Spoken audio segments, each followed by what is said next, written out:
Once again, it's a privilege to be welcomed into your home. Today we are reading from Matthew chapter 7, verse 21 to 29. Jesus said to his disciples, "Not everyone who says to me, 'Lord, Lord,' will enter the kingdom of heaven, but only the one who does the will of my Father in heaven. Many will say to me on that day, 'Lord, Lord, did we not prophesy in your name? Did we not drive out demons in your name? Did we not do mighty deeds in your name?' Then I will declare to them solemnly, 'I never knew you. Depart from me, you evildoers.' Everyone who listens to these words of mine and acts on them will be like a man who built his house on rock.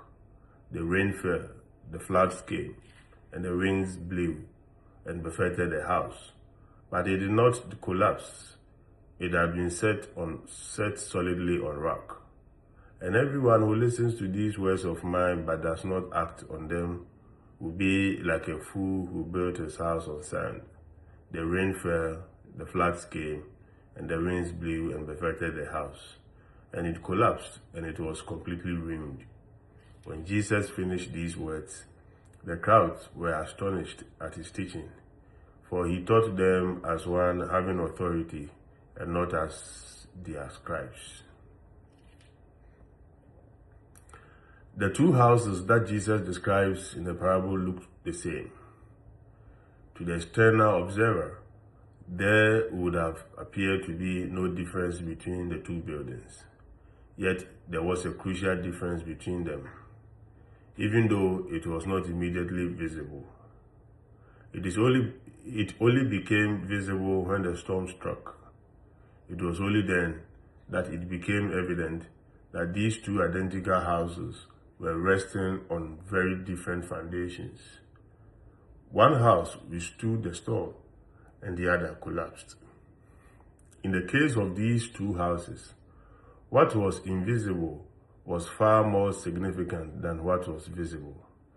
The reading suggests that the same can apply when it comes to our lives. Two lives can look much the same, but in reality, one can be much more vulnerable than the other. Dear friends, Jesus declares that the surest foundation for our lives consists in the hearing and doing of his word. He is the rock, and if we build our lives on him, on his values and attitudes, as expressed in his words and in his life, then our lives will be solidly rooted, and we will come through the storms that inevitably come our way in life. Shalom. Peace.